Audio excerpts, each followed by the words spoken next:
Well, welcome back to another episode of Lorcana Chats. I'm your host, Chris, aka Questing for Lore.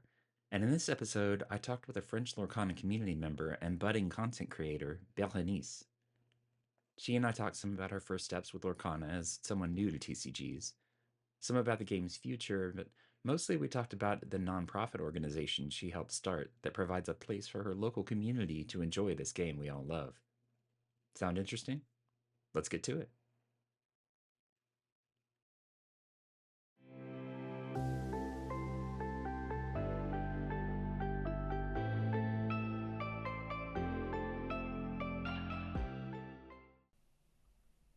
Well, salut, Bérénice. I hope I got that close enough. How are you doing? Great, thanks, and you? Oh, not too bad, not too bad. Usually I record these in the evenings, and so doing this first thing in the morning, I have my trusty coffee with me, so you'll hear me sipping a little bit. Gotta thanks Europe for that. Yeah, well, no, it's all right. We were talking a little bit before. I think you're actually the first European Lorcana community member that I've had on the show, so Oh, welcome. You know. thank you. Feeling blessed. I don't know if I'm the best one. I don't think I deserve to be the first one, but happy to be here. Oh, come on now. Yeah, we got lots of good stuff to talk about, so no worries there. Okay, so one of the first things I like to do is kind of get the origin story for my guests. How'd you get into Lorcana? Have you played TCGs before? Have you gone to any events? All that kind of good stuff. All right. So backstory: I have been. I'm 32 years old, and I've been big into sports for most of my life, especially team sports.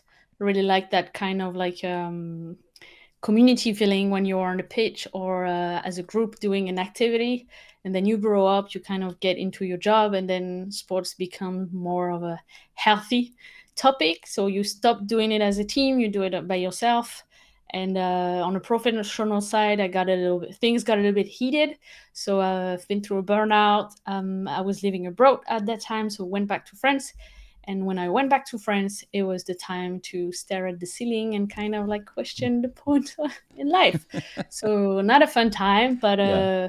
made it through. And I was at the time in the city I live in, Rennes, in Bretagne, France. And I moved there because it was halfway through both of my family sides, but knew no one in the city itself. Hmm. So I'm working remotely on my computer all the time. I mean, throughout every day. My main hobby was playing PlayStation, and that Nice. same PlayStation being on that very same desk I spent the day on. So I decided to find a hobby that was not screen related, that would make me meet new people, and that would use a little bit of, I don't know, mental strength, or at least would solicitate my brain. So I think I randomly ran into TCGs because one of the shops here in Rennes uh, also has vintage video games. So Yeah. we Okay. were there for vintage video games and talked a bit with the guy, and the guy was like, "Oh, you should try Magic the Gathering." And I was like, "No, I take showers," because even not being part of the Magic That's community or funny. TCG community, I knew that. So Yeah. no, but I told him, "Listen, I'm 32 years old. The game is probably as old as I am. I Hmm. mean, I feel like I would be starting with such a huge gap. I like being not bad, or I like having a chance of being competitive at what I do. So I felt like playing Magic the Gathering was starting too far away from the beginning, and also not really my universe. And at Mm-hmm. the time, the guy talked to me about Lorcana and even gave me that little promo card. I mean, Nice. that one is definitely not near mint anymore, because it has been in backpacks, in fanny packs for like weeks, until I showed up to watch a tournament, and I figured out that I could do that. So that started my whole journey. First TCG ever, still the only one. I mean, based on how much I invest time, and not just time. Thank God it's the only one, and that Yeah. was late 2023, early 2024. All Since right. then, I've been to the first DLC, so Lille Hmm. DLC in France, Pretty convenient for French people. Wink, wink. No longer French DLC this season. Less Yeah, yeah. convenient. And that was very, I would say, full of learnings Mm-hmm. as a player, but also as someone who works in events or organization, whether it was in sports or let's say TCGs or hobbies. This still is the entertainment industry, so there are a lot of similarities. And let's say that the Lille DLC was definitely not top notch when it comes to organization and some other aspects. So it was nice. I went there with friends from here. I think I ended up 600 something out of the 2,000 players, so it Mm-hmm. was good. Definitely not That's brought not the too right. shabby for first Yeah, time not too around. That's shabby, pretty good. exactly. I brought the wrong deck for the format. Now I know. I couldn't tell at the time, but experience brings you to kind of like look at things with a little bit more knowledge. So at the time, I brought Ruby Amethyst, with the format being only best of two. I ended up with so many draws. It was a bit frustrating, but I had fun. I had the promo cards, which now have become my first love in Lorcana. I really enjoy promo cards. Nice. So that's how it all started. And recently, thanks, sorry, to our exchanges, you kind of like sparked a little fire in me. So I started putting my funny self, I would say, and my funny love for promos on Instagram. So yeah, we are. Nice. Nice.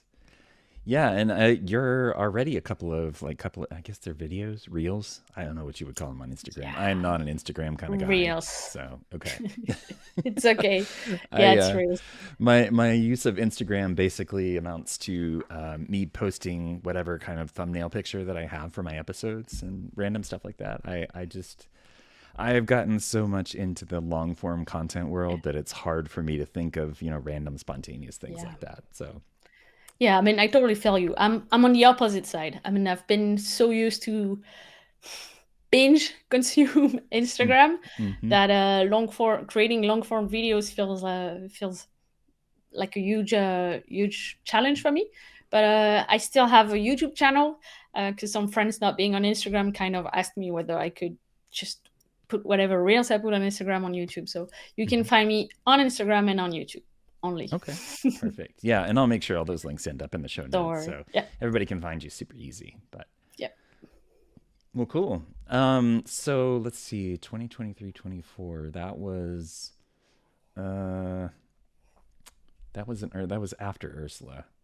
Was that Shimmering Skies, or what was the I first set oh you kind no, of got I've in? I've the first thing.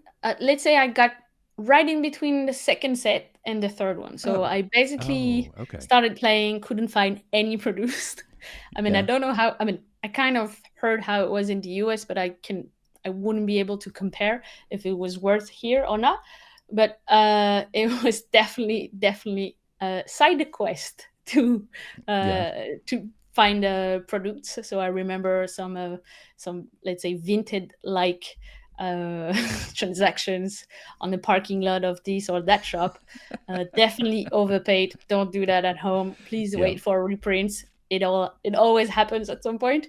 Yep. But yeah, that also I must admit that brought a little bit spice to the thing. I think that really started my Lorcaner journey with that little side quest was a bit funny, but it was right after the rise of the Floodborns. Okay. Okay, yeah. All right. Yeah, it's hard to like remember exactly which set was when, and because I mean we're already to what 10, almost 10 sets now. Yeah. So and it's only going to be worse in the future. People will be like, yeah, I forget which year this one came out, and Um, but yeah, I have no doubt that we'll get to that point. Magic has been the 30-year beast in the TCG community, and I think 30 years down the line we could be there too, right? Soon we'll have like that one people in your local community that can name all the chapters. It used Yes. to be easy. Now it's Yes. starting to be Yeah. not everyone can. Well, and it amazes me that there are still people out there that you can say, oh, it's the Cinderella from set two, Steel or whatever, Yeah. and they can list off all the stats and they know what the ability is on the card, and I'm like, how do you people have this encyclopedic knowledge of all It's all these about being cards? there.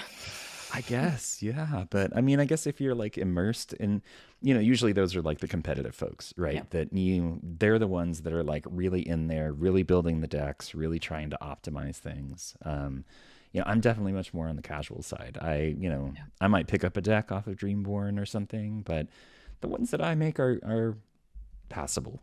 Let's say that. I've gotten a card in a few set champs, but that's about as far as my stuff goes. So There's room for everyone in Lorcana. That's the yes. nice part. In the community, you really have like a wide range of people. Yep. Yep. Definitely. So speaking of the community, I know that there's differences between the community here in the U.S. and over there in Europe.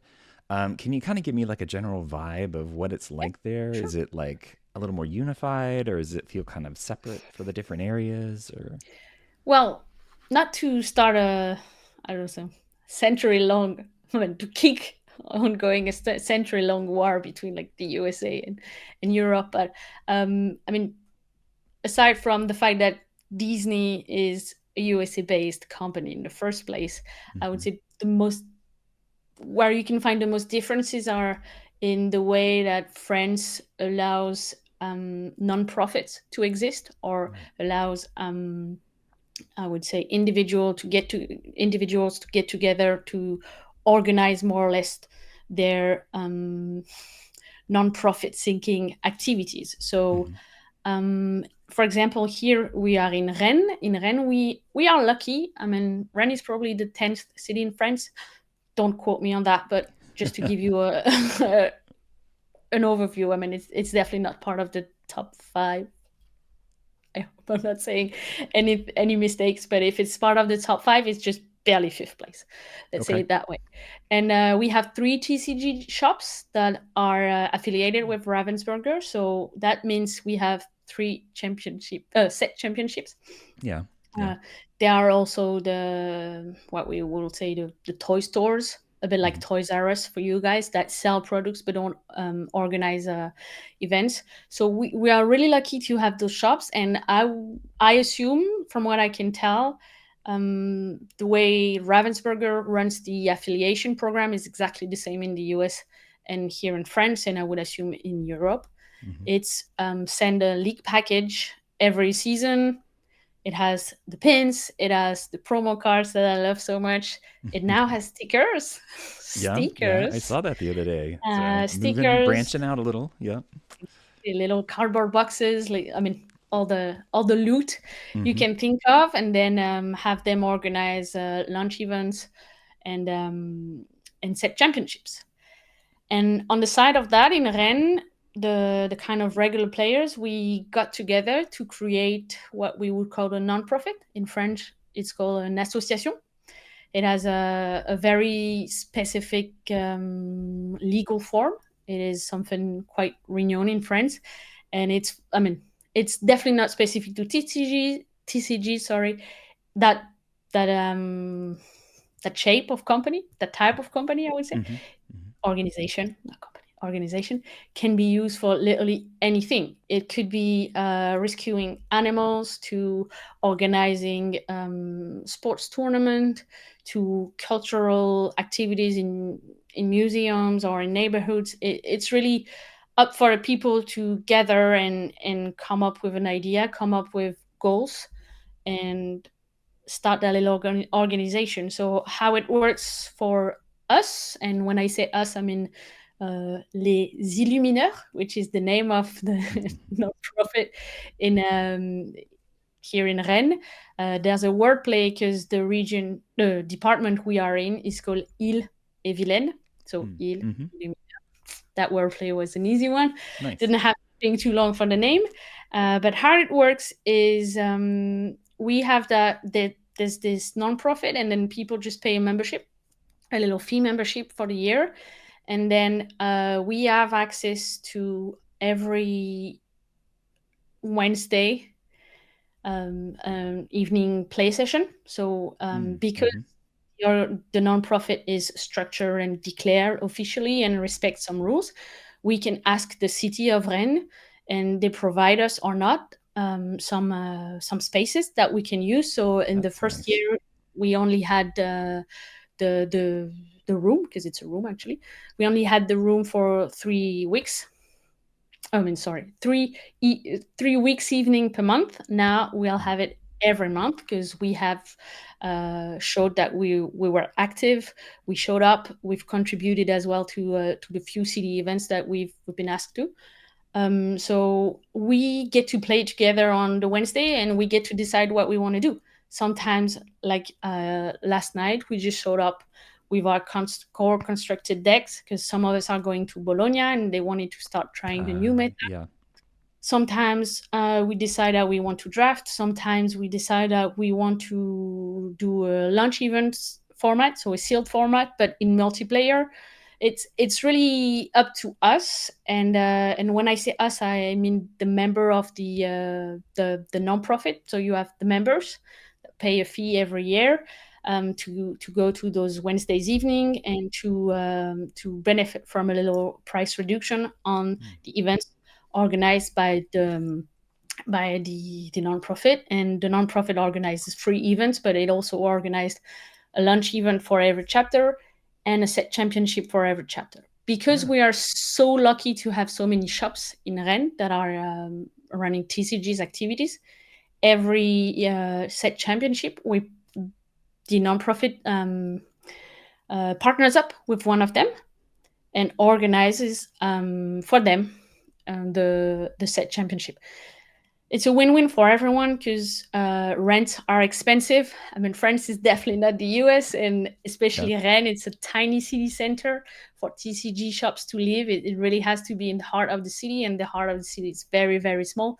I mean, some of the shops can barely host a 16-event tournament. So thanks to partnering up with the nonprofit that gets a room provided by the city, we were able in the past, I mean, the organization, the Ille-Lumineurs, have organized in the past set championship over, I think it was 51 people, the max we have hosted. Oh, wow. So That's pretty big.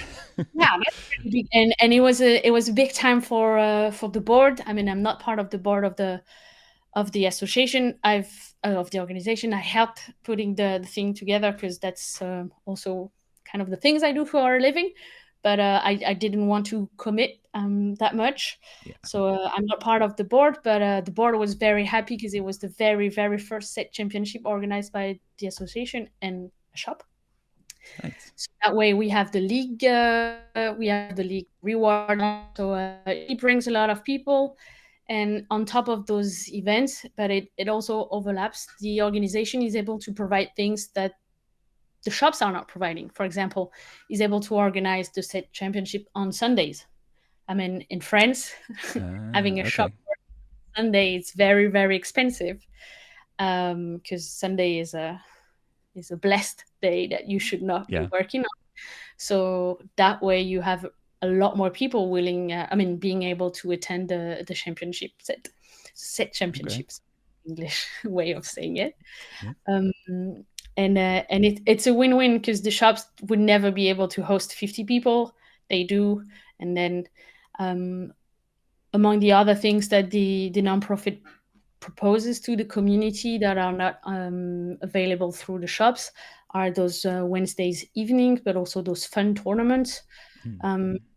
Whether it is one deck, one movie, whether it is only common and common cards, whether it is some little brainstorming sessions, for example, before the launch events, before a new set goes live, you have a few of us sitting together and kind of going through the cards, which one you think is good, which one you think is not good, kind of like sharing all together.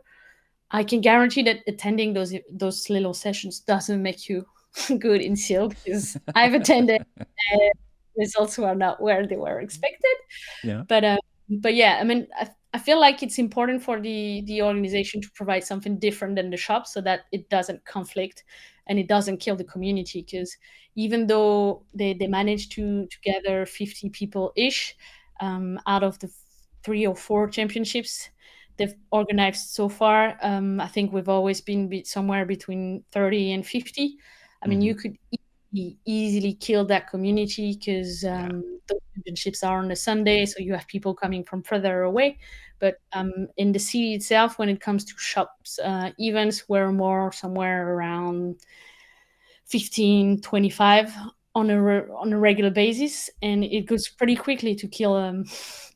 kill a community. Sometimes you have I don't want to say heartbreaks, even though that happens. Mhm. You have little tensions between people Yeah. wanting to casual play and don't, and some others really wanted to like try hard or dive deep, sorry, into deck building or kind of matchups. And then we're like, yeah, but it's 8 of us. It's only 8 of us on the Wednesday evening. How do we do that? Like, we cannot Yeah. have a draft and a casual tournament at the same time. So it is a bit sometimes heartbreaking having to kind of like say no to some Hmm. and yes to others, but saying no to some doesn't mean they cannot play. It probably means, well, if you want to have a draft, then maybe you organize it on your side at your place. It doesn't mean we don't encourage and sorry, encourage. Sorry, French English words are Yep. sometimes hard for me when they are the same because I don't know how to pronounce it. It doesn't All mean good. you don't support the draft players, but it means that you're maybe willing to do a little bit more effort to support those new players, Mm-hmm. newcomers, kind of letting them discover the game. The nonprofit has that what we call the treasure of the the organization. It ends up being a bulk of common and uncommon that no one wants, but that Okay. helps kind of like to create beginners deck that we Hmm. can have little exhibition or initiation with newcomers and give some cards away to people starting their collection. Okay. Nice. Nice. That's really cool. Yeah, there's so many people that, they come into it and they're like, "Oh, well, I could go buy a single player deck and try it out that way, but I don't know anything about these cards, I don't even know if this is good." But to be able to Yeah. have it sounds like there's people that can actually like sit down with them and say, Yep. here's what this card's good for. Here's this, Yep. how these two might work together really well. And that's for somebody who's especially for somebody who's new to TCGs, having that kind of guidance is huge, and then it sets them up for better success in the Yep. actual, community and playing. And they're like, okay, I can hit the ground running with this. I don't have to, learn everything from scratch and, Yeah. lose every single time. It's kind of discouraging sometimes, You but still have to be careful which player you ask to initiate the the newcomers yeah, because some of them just whole new world and enroll the newcomers and it's like, come on. yeah, it's like, That's go not the go a point little here. easy. Yeah, But yeah. I heard somebody I forget which podcast I was listening to. It might have been Rules of Villainy.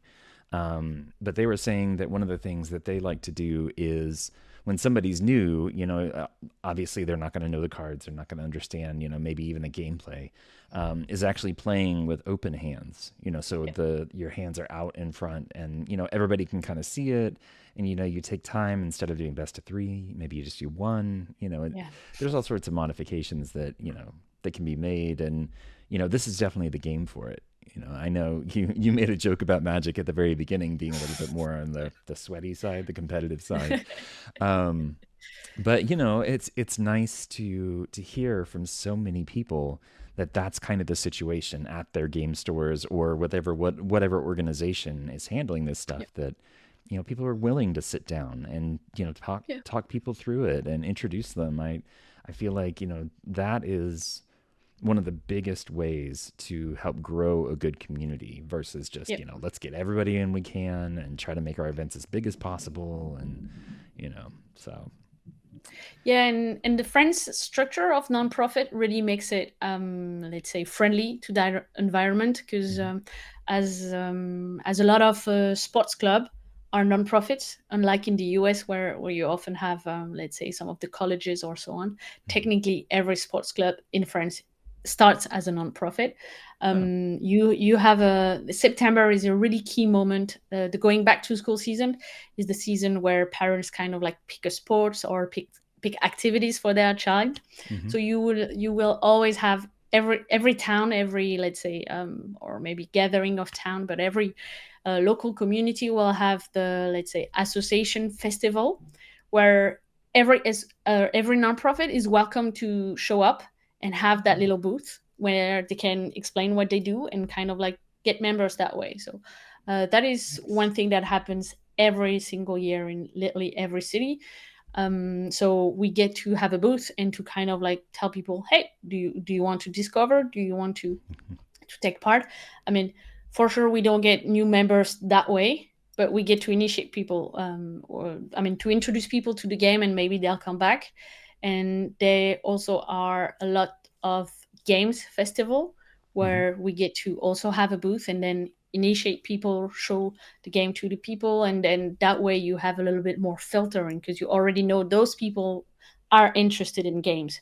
So we try to have some ready to play decks with Hmm. different levels, so based on the kind of like knowledgeable or proficiency of TCG of the person, we can show the game. I mean, the prelude has been helping me. I don't want to talk for the organization, but myself, when friends kind of like ask me to introduce them to whatever is this hobby that takes all your life now, Bérénice. And all I your money. just Yeah. Exactly. Yeah. I received a text earlier this week, like, can I ask you something? And I was like, yeah, sure. Would you mind introducing me? And I was like, ah, Yeah. could Yes. couldn't be happier than do that. Are you Yep. free later today? But yeah, no, it's been really helping, and the fact that Disney is such a global. I mean, I don't want to say Hmm. franchise because it's like a conglomerate of franchises, but Yeah. it's Yeah. such a powerful brand. And let's say, especially for our generation, the kids born in the 90s or late 80s, early 2000s, we just I feel like we're the Disney kids. We just Yep. know the songs by heart and so on. So it's really nice to share those moments with many people and to see that when you actually take the time to initiate someone new, well, they'll come once and maybe they'll become a sweetie triarder that will beat you in final of the set championship. Who knows? Hey, you never know. That's Yeah. stranger things have happened. So I'm curious, when, because you said you're not involved in the day to day kind of thing. You're Yeah. just kind of a member of it right now. Um, but you assisted when it first started out, right? Yeah. Okay. So So yeah. what was the basic idea? Like, why even start it up? Was it just like a local community thing that everybody said, "Hey, we should do this," or did somebody say, "I'm going to start this," and then other people kind of glommed on? I Well, guess. I guess I guess for people to start talking about it as a group, you'll still need someone to like start a conversation. So I Hmm. felt like out of the 20, 30 usual players, you'll have a core of, I don't want to say 15, maybe 10 players that are used to TCGs and that are already part of some other organization, some other nonprofits, maybe for Magic, maybe for Pokemon, and so on. And the desire to just copy and paste what works, it is quite present right away because you can tell they're having more tournaments or they're having fun gatherings or they're having fun moments together. And at the time, we were limited to whatever the shops were offering. And Hmm. I must say that if it was still the case today, we would be struggling a bit because from the time Lorcana launched to now, I think there are three more TCGs. So shops have to provide for communities for three more TCGs. So it means Yeah. more weekly play, more this and that. You have Altered, you have One Piece, and you have Star Wars United. I don't quote me on who was there first, really, but that's also the kind of what shops are saying, and some of them are saying when we opened we had three TCGs and now we are up to seven in 3 years. We just cannot host everyone Yeah. every weekend. So at the beginning of Lorcana, we I would say shops were able to provide through organized play. I would say tournament 3 weeks out of four, which was I mean, which in my opinion is good enough even for triad community. Hmm. And then if you look at it now, it's each shop does one per week. Oh, sorry, one per month, and sometimes it's just about the launch events and the set championship that do tick the box for the event of the month. So I think it's a bit like a snake that would bite Mm-hmm. its own tail. I mean, Mm-hmm. because the nonprofit is there, shops have taken a Lorcan a little bit easier when it comes to the planning and events organization. But it all came from, we want to do more. We want to, I don't know, have a fun tournament like casual play, or we want to have one deck, one movie, or what if we could just meet during the week because some people are not able to play during the weekend. how Mm-hmm. how do we do that? So we're like, okay, we need a space. Not everyone can host everyone at any time, and we don't all, I mean, not everyone lives in accessible place for everyone else. So we figured out, I mean, it's a pretty French way of thinking, knowing how nonprofit works. But we figured out, okay, we need a room, we need a space, like a Yeah. roof to like host us and protect us from the storm that is currently happening. But Oh, okay. if we want to play cards, we need to be indoor. We need a room. How can we get a room? If we are an association, we can get a room from the city. Okay, let's start an association. What are the other TCG associations in Rennes doing? How do they look like? How do they work? Well, let's not reinvent the wheel and just copy and paste to some extent what they've been doing. So we were four people kind of willing to invest, I would say, time, energy, and also a bit of knowledge into this is what we should do based on what we want to do and what the community wants. And then when you sign the form, your nonprofit is officially live. So one of the first thing you have to do in that case is to elect the board. Mm-hmm. So your first game gets and you get members to sign up. And the thing is, you don't create a nonprofit if you know you don't have any members. I mean, you'll Yeah. have members right away willing to like sign up right away. So the first task for them is to vote on who gets to be in the board. And I basically said that I don't want it to be in the board. Not that I don't care about Lorcana, not that I don't think I'm willing to do it, but as I said, I worked in sports. That was early 2024, and I was heavily involved during the Olympics. Okay. So it was just not an option to get to run a nonprofit during the Olympics while I was in Yeah. Paris Yeah. working It's a lot. probably 25/7 Yeah. from Yeah. May to October. So I've been helping to put together, and ever since then, I've been a very active member. So people Okay. will probably complain about me being very active, and I've been running the association's Instagram, Okay. Perfect. Yeah, basically. so I'm curious, you mentioned different kinds of events and everything outside Yep. of like set championships and, stuff that's a little more established. Is it that the members come together and kind of decide what they want to do, or is it that the board kind of sits down and says, Well, we're going to have these events over the next 6 months or whatever? I guess it's a bit politics now, so I'll use my I'm only a member voice. So when it comes to the usual Wednesday evening time slot that we get, no matter what, we don't need to like think ahead too much or plan too much for it to happen.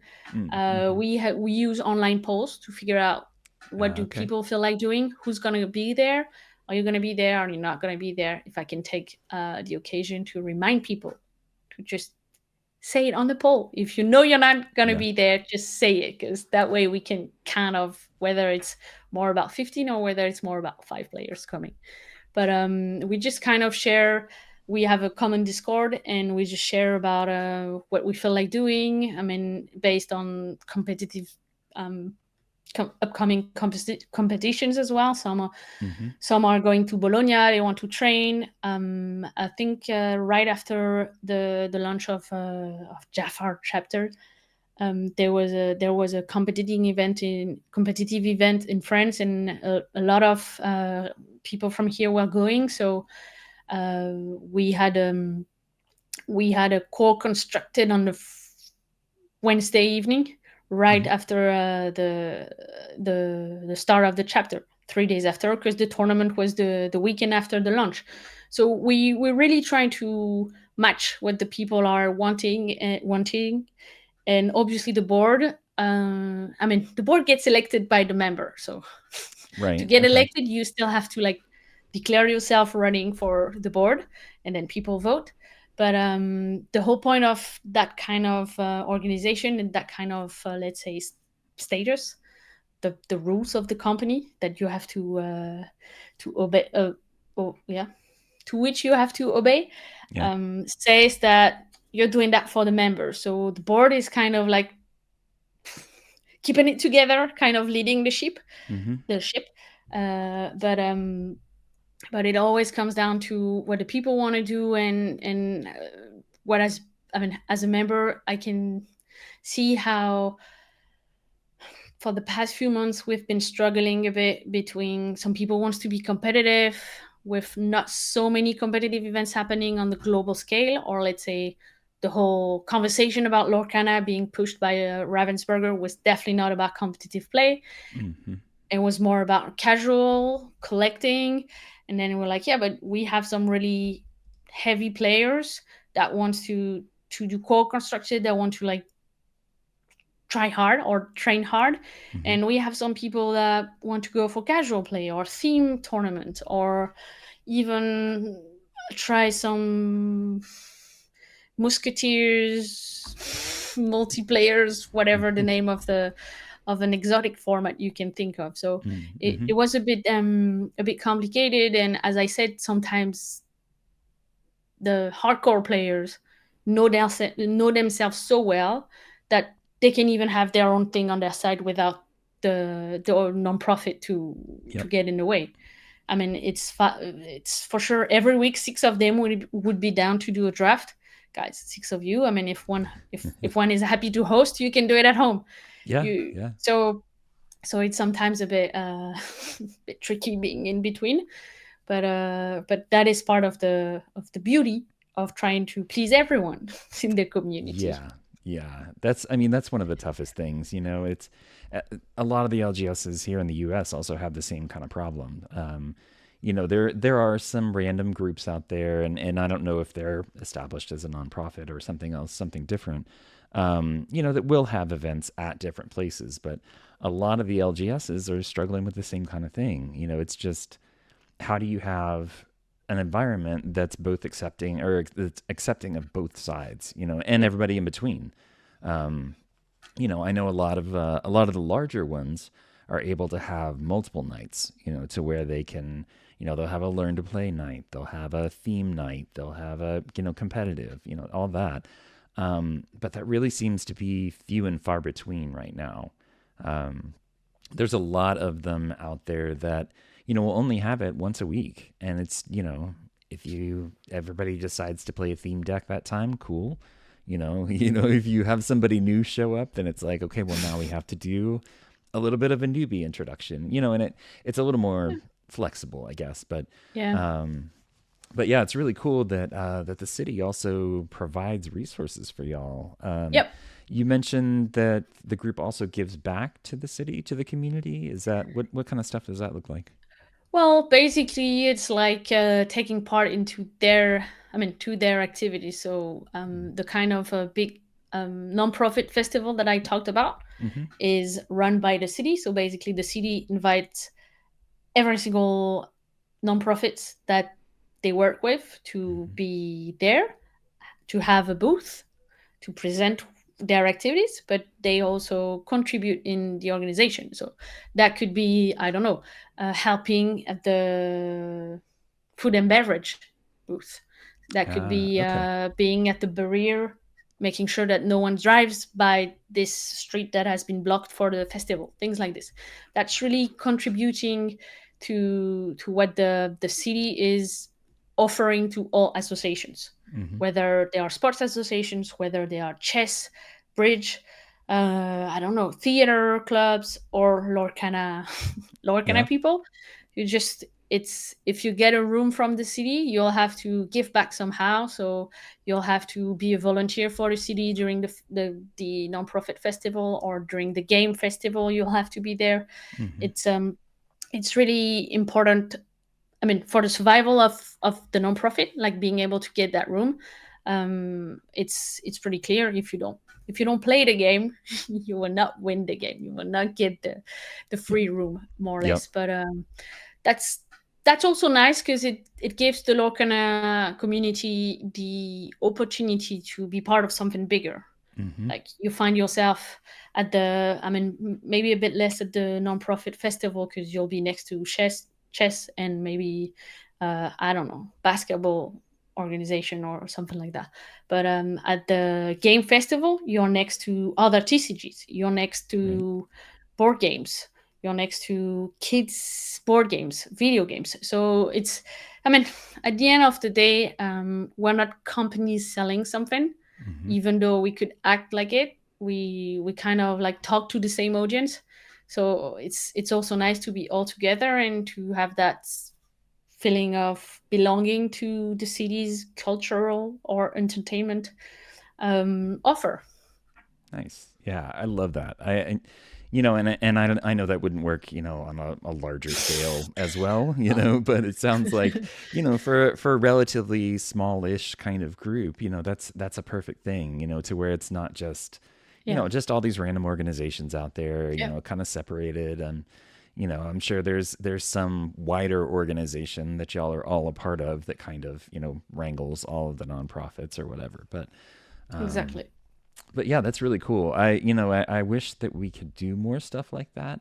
You know, I know there's, like I said, there are some LGSs and some groups that do like community events. You know, they'll have Yeah. the learn to plays, or they'll get out and, you know, I have seen some that showed up at like a festival or something and they had a booth. I think it was a little more officially sanctioned by Ravensburger, um, but to go to where the people are, you know, and say, hey, here's this thing, you know, and like you're saying, like with the games one, to be able to have an audience that's already kind of invested in that kind of thing is huge. Yeah.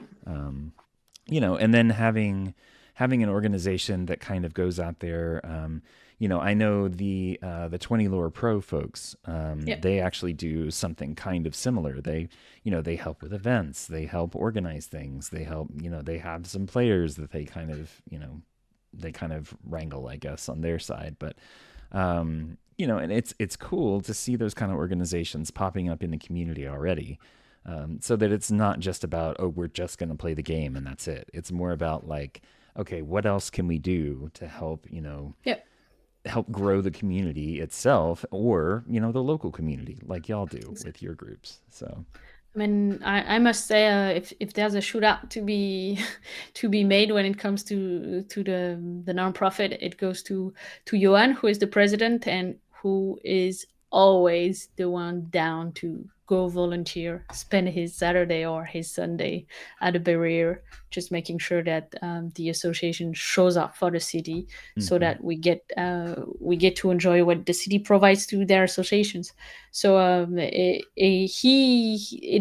is his strong suit. He does it when he figures out that no one really volunteered or no one raised their hand when it came to who's available to attend this and that. Mm-hmm. That doesn't seem a lot on the paper, but that allows our members to have a roof over their cards on their Wednesday evening. So Yep. it's really a win-win, and in that way we profit from public infrastructures, and that profits to the community and hopefully lifts everyone up. And I've met people through Lorcana that no longer play Lorcana, and I'm still seeing them. I'm still friends with them. It's really nice how that's how you meet people as outside from just meeting people at your job. You have people at your job, like nice people at your hobby. Yep. Yep. Yeah, it's really cool to hear, you know, people saying that, you know, they've met people that they never would have, you know, outside of the game, Yeah. or, you know, like having experiences like having, you know, like for you going to the DLC the first time. You know, it's like I went to the one in Atlanta and it was like this huge thing and I'd never been to anything like that before, but you know, it was welcoming because everybody was there for the same reason. Yeah. Everybody, you know, really enjoyed the game. You know, you could like, I don't think I sat down across, there might have been one person, but that I sat down across from anybody that was not like friendly and wanted to talk and, you know, was open. And like, I even had a couple people that I was like, okay, just FYI, this is my first like DLC. And they're like, they're a little more gracious, you know. It's like I don't think you would have that in a lot of other TCG communities. I mean, So I've only heard things, and to me they are rumors because I didn't play those games. But mm, yeah, I've been. I mean, just from comparing the crowds as well, when it comes to popping by one of the LGS on I don't know, Magic Night or Yu-Gi-Oh night, and comparing who shows up to set championships for Lorcana. You're like, hmm yeah, I mean, it seems a little bit more diverse. We have kids. I mean, there are a few kids playing Lorcana in Rennes, and I don't want to say they became everyone's in the community kids, but kids. They just they have that straight way right to your heart, and we hmm just you know that's that little something. Same with the parity. I mean, at our lunch events with 20 players on Friday, it was eight female players, which nice. is, I mean, for me, not so impressive, but I've been told it's impressive It's yeah, I for mean it's not TCG. terrible. Yeah. So yeah, we I feel like Lorcana might be the most welcoming, but that's only a feeling from digesting what I've been told and what Yeah. I've seen, but observations not very scientifically backed up. Yeah, you hear the same thing from people that have had this history of, being in other TCG communities, that they're just like the Lorcana community, not to say it doesn't have its problems, obviously every community is going to have problems, but on the whole, it seems like it's more accepting of, basically anybody, because you have people that are casual players, they're Yeah. competitive players, that are collectors, that are, and it's hard for Ravensburger to make a space for all of those people at the same time. And like you were saying, the newer set seems a little bit more for like collectors and it just Don't depends from don't set get to me set. But started on it. yeah, well, okay, all right. So let's talk about Fabled. Oh well, I mean, if you really want to talk about it, I don't know if you see in the back of those two things are Mm, the big old famous white cardboard boxes mm-hmm, with playsets of every single card ever issued in Lorcana, or standard cards, standard mm-hmm. versions. So I can guarantee you that opening the only displayed, I mean, booster box I've ordered, just like good measures, tradition. You also get Yeah, the bio box promo, but that's not why we do yeah, it. But yeah. it's just support your LGS and show up, and to only figure out that, I don't know, I think someone did the math. It's 11 or 12% of the cards are actual new cards, Mm-hmm. and I mean, I own every playsets already, so you can take almost 90% of the display and just Yep, yep. well, I've opened an indecent amount of Stitch, legendary Stitch Surfer and Mm-hmm. Elsa. It's just, I mean, back in 2023, I've currently put up a down payment, thanks on that, Yeah, thanks to that. But now it's just, yeah, I'll give you $10. yep, yep. So yeah, Fabled Yeah. was a hard one, I would say, for, I don't know how do you call it. I would say triarder players or playset Mm-hmm. collectors, but it also feels good because it feels like fresh a breath of fresh air coming up. Rotation hurried. I mean, Yeah, I don't know if I mentioned I loved Ruby Amethyst, so losing B prep was was really tough yeah. for me. That's a hard But one. that's a hard one. Yeah, that's a big one. But it I mean, point is and then it brings something new, rotation. Everyone has to go back to more or less Mm-hmm. uh, square one and figure out what they want to play, and it brings new player, and it also brings back a few players from, let's say, first four chapters that kind of got lost in the way. Yep. God knows why, but they're kind of like, well, I actually feel like with the cards I own, I could come back and play. I mean, plus minus a few adds on. So I really feel like so far we've been in the beta version of Lorcana, and now the Mm-hmm. serious business starts with all the new add-on, whether it's Collect Quest, Infinity format, Mm-hmm. the CCQs. It all feels like the Ravensburger puzzle is piecing in together. Yeah, yeah, definitely. And I think I forget. I think it might have been on the Ille-Lumineurs last night, but somebody was saying that that it seems like that Ravensburger had.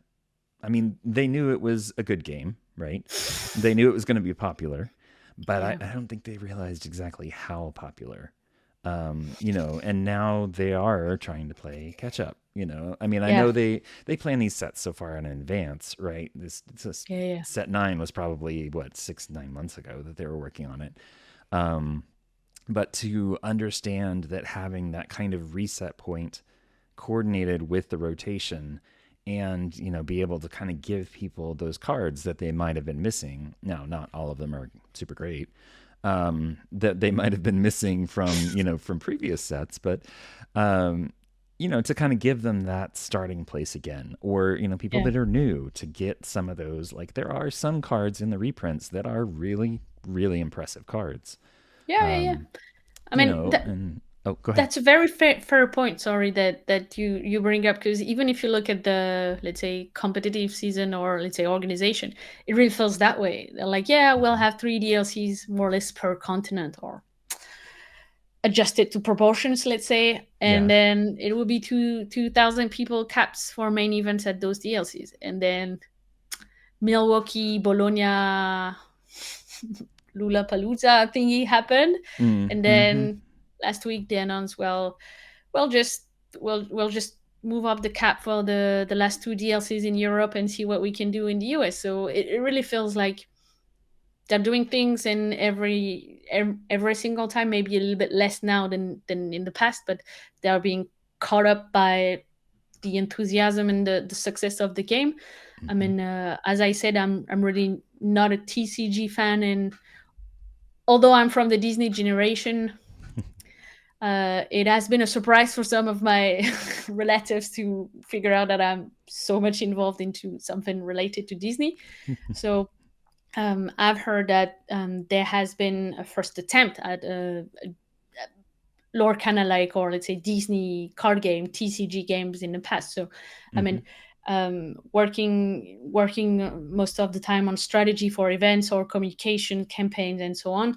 You're really careful with those things. Like you already tried once, you kind of failed, or let's say the what you expected wasn't there, so you're trying a second time. You'll do things differently, but a little bit more cautiously as well. So that's Yep. probably an explanation for I don't want to say most of the quacks, but some of the quacks that we've learned. I mean, we've experienced all together, and then the life of a company. It's still a Yep. company. You have to hire people, and Yep. then Have to make things go money. south, and then people don't want to be there anymore. I mean, I'm not saying there has been a huge wave of people leaving, but Yeah. also you have to acknowledge that tough times for a company means tough time for the people, and then if the Mm-hmm. people in the company have tough times, don't expect the company to just skyrocket when it comes to growth. It's just Yeah.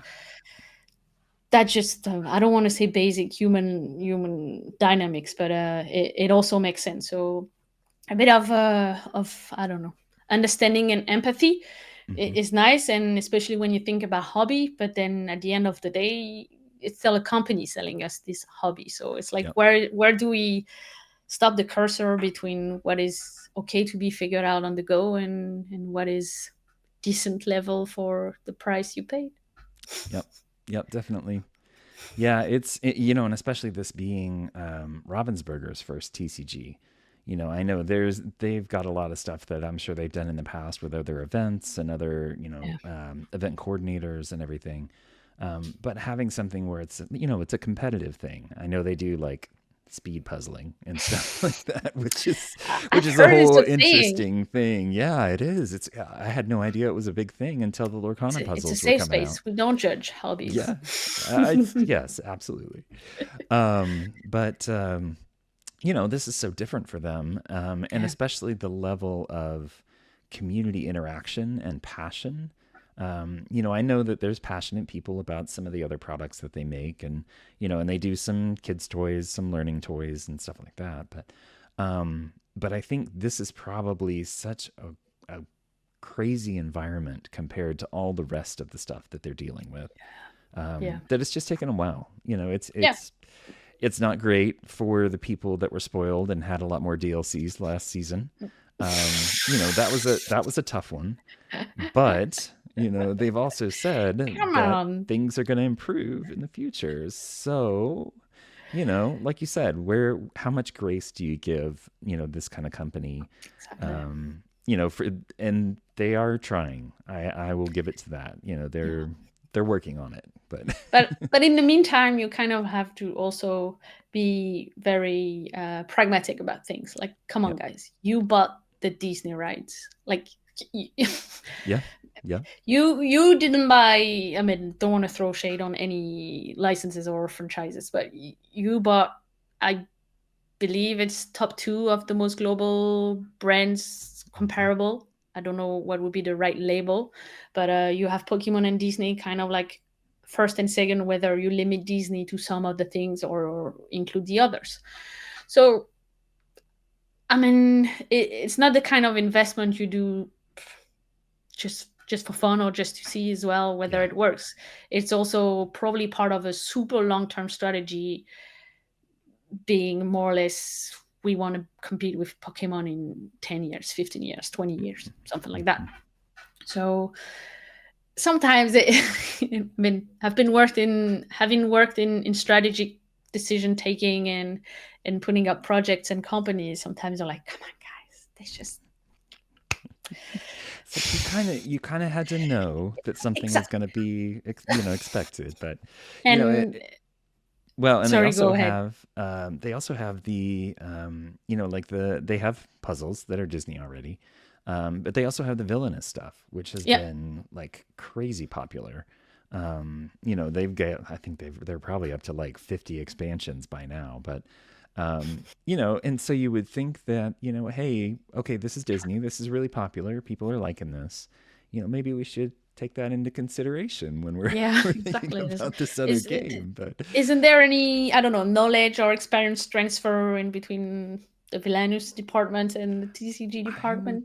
think so. And it makes me think of the I think it was the first Lorecast when they started, not the very first one, but when they started doing the weekly updates. Yep. And Greg Tito was going through the office, and I don't know if it was just because Oh, yeah. it was like, that just happened to be where it was on a shelf, but there was like a lot of villainous stuff sitting around too. So Ah, you yeah, have to true, true. think, that Yeah, there's a lot of crosstalk between them at least. yeah. And trying to figure out, maybe like what franchises to include in the future. And, because I mean, obviously you're going to have Yeah, specialized people correct. for like the gameplay aspect of it. But, they could definitely learn from each other and, be able to branch out. And I know they've even tried the cross promotion where they had the one villainous set that had a Lorcana card in it, the Prince John. Promo So, card collector over here. yeah, So, yep, I know. I know what you're so, talking about. It was, yeah, I yeah. believe it was actually the first time Disney Lorcana card was Mhm. tied to another product. I Yep, I believe think so. Yeah. before that we had some several parties events that has seen some promo being distributed, but when it comes hmm to really you have to buy a product that is not Disney Lorcana to get a Lorcana card, that is the first one of the very long list. Yep, yep. And then they did like the Moana movie one. Yeah, They've done a couple of other correct. ones that weren't necessarily Lorcana related events, but Yeah, I I can't mean, think of I offhand. think also in Asia or China for sure. When Stitch, Lilo and Stitch, the Mm. I don't know how to say in English, action movie, hmm live action. hmm Sorry, when the live action went, I mean, hit the theaters earlier this year, they had some of the Stitch promos being given out. Oh yeah, yeah, yeah. That's right. So not clear whether that promo was made for this because it doesn't exist in Europe or in the US, but as well as that event was definitely not global because Yep. when the movie was aired in France, I mean in Europe or in the USA, none of that happened. No, But we were kind of yeah, hoping it no, would, but I honestly think the promo thingy is taking an interesting route. I mean, it was only a matter of time until they started distributing exclusive promos at parks. I mean, not even good business strategy, like obvious Yeah. business connecting Yep. strategy. But yeah, for those events and stuff, hopefully it will be a little bit less hectic now that they have the magical places rarity. It feels like having Mm-hmm. its own symbol means it's a little bit more structured, a little bit more than those Annas and Elsas that were singable Yeah. promos that were given. I mean, I know how they were given. I wasn't there, but I've heard, and I paid the price because obviously promo collector. But Yep. that I mean, don't want to say shady, but that ended up being totally just showed up at the right time at the right place and Yeah. full of people doing it for profits and so on. So Yeah. it's interesting to see how the whole Disney Lorcana will, well, let's talk let's think about Ravensburger, but puzzle that with the Ravensburger strategy of products, like their range of products, villainous Mhm. puzzles, but also with the whole Disney empire, That's a good parks way to and put so on. it. Yeah, yeah. Yeah, there's definitely lots of possibilities. And I know, they've already started doing stuff like they had the collector quest, that was in Yeah, the park, various other places. I know they're going to keep doing that kind of stuff. They've already said that, which is cool. It's good to kind of, start cross pollinating things a little bit because, before that, we went to the parks last year, end of last year, and God, I searched for probably, oh yeah, well, every day that we were there, basically, I looked around, and I found like one place that sold Lorcana, and I was like, yeah, this does not make sense. yeah, It's yeah, like if this is, a Disney licensed game, like officially licensed, you would think that cross selling them in the parks would be a no brainer, but yeah. maybe there's other Same, stuff that we just don't know about. Yeah. exactly. Same in Disneyland Paris. I mean, you have that one shop that doesn't belong. I mean, it belongs to the whole property, but it's not physically in the park. Where Mm-hmm. they have started selling products a lot more. This is where the whole, I mean, promo cards or this little D23 gift set, Yep. Yep. fun time. Let's say, let's call it that way. Fun time happened, but in the park, I mean, I was there in May 2024, and in the park, you literally had like that one shop that would have Lorcana products, and I mean, close to nothing Yeah. and at prices that could also kind of like, I don't know, feel expensive where when you're used to LGSs, because LGSs have lower prices and Mm-hmm. also I mean most of the LGSs have their little, I don't know what fidelity program or little things. I don't know, after a certain amount of money spent, you get a little Oh yeah, like discount a or store things like that. credit kind of So thing. exactly, Yeah. store credits or maybe Mm-hmm. sometimes little offers on leftovers. Buy 5 boosters, get a 6 month or something like that. Mm-hmm. So yeah, I mean, it was interesting to see that Lorcana was definitely not being put, barely put on the shelves in the park, and not at all put in the spotlight. Yep. Yep. Yeah, I think there's a lot of room for growth. I Yeah, think the game is not going anywhere.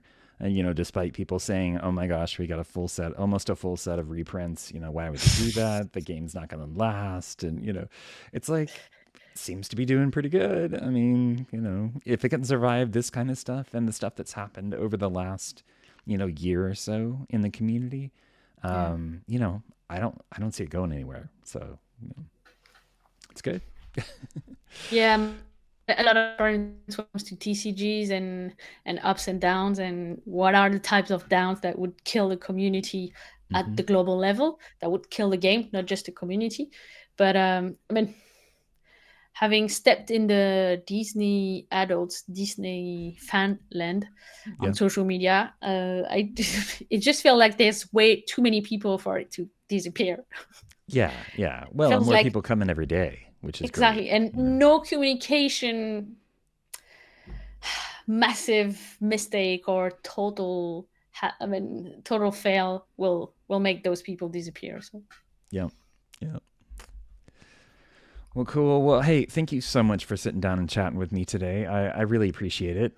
I've had a great time talking, and yep, thank you for being so open and sharing about the nonprofit and the no problem. what it does in the area for everybody. And it's really cool. Hopefully, maybe there's somebody out there listening that will take this step and say, hey, that sounds like fun. Let's do that. Yep.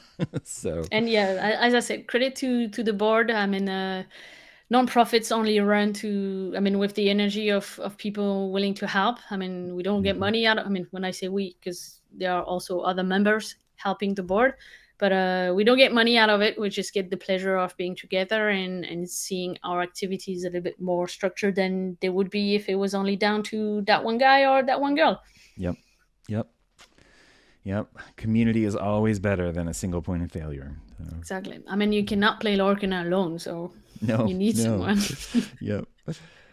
All right. Well, cool. Well, I like to end with the same four questions for everybody, Yep. just to kind of get a little insight into their mind. Okay. So right now, favorite ink and card that you've been enjoying. I mean, it has to be Amethyst. I've been a big Ruby Amethyst player, but Yep. I was really a fan of the bounce package. I mean, devastated to lose my rabbit and my foxes. There, Yeah. Yeah. here he goes.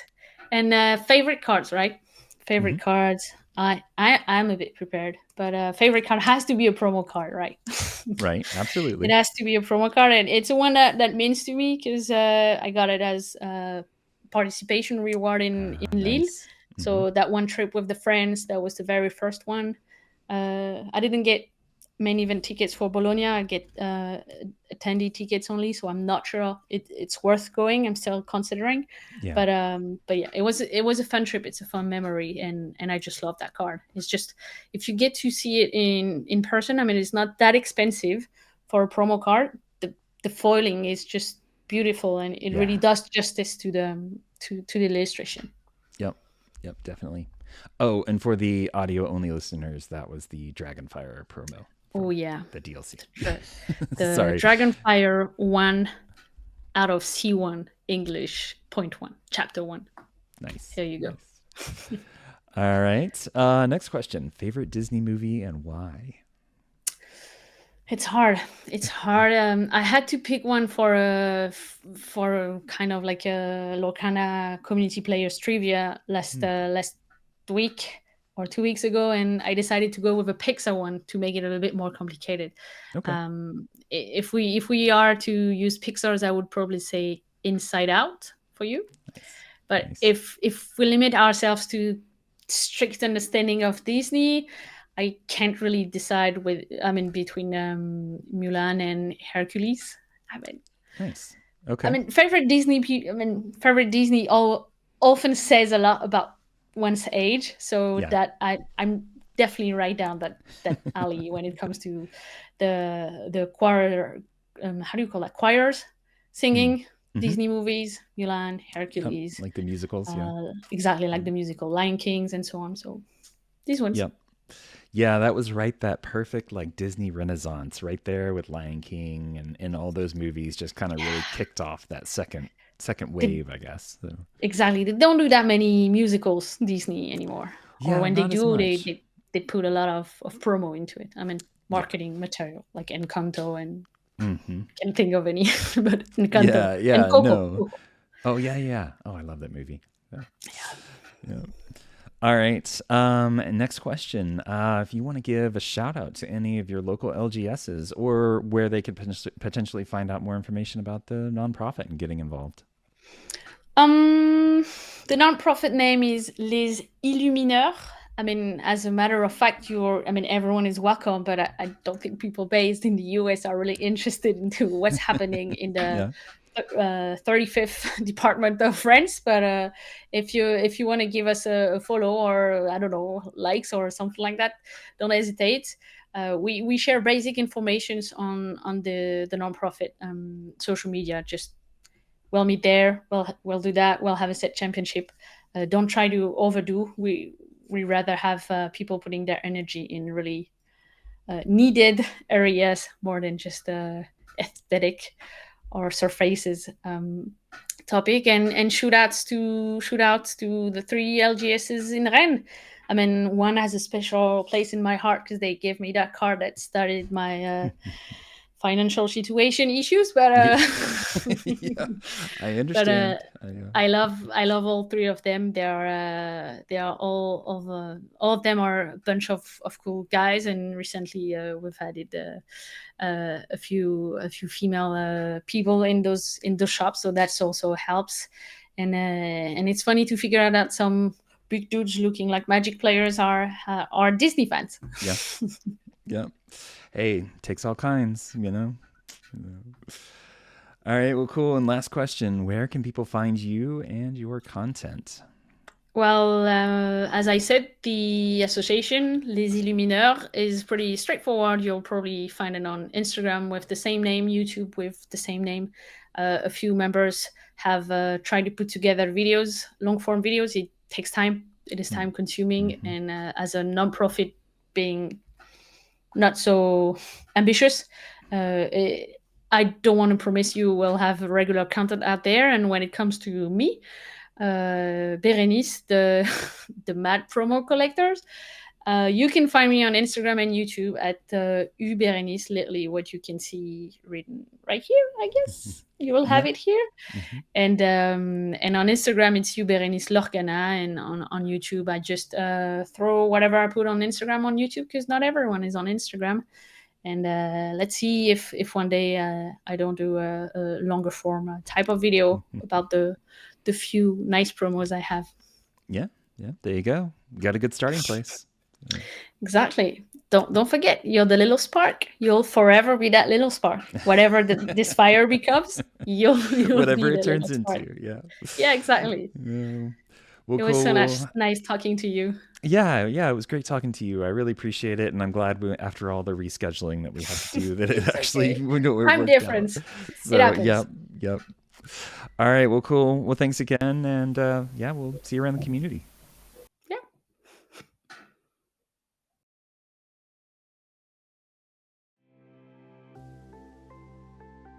Well, thanks for listening, and I hope you enjoyed my chat with Bérénice. If you like the show, make sure to like, subscribe, and rate the show on your platform of choice. It really helps us out and can bring it to even more people all across the community. You can find out more about the show at lorcanachats.com or email us directly at lorcanachats@gmail.com. Thanks for listening, and we'll see you next time.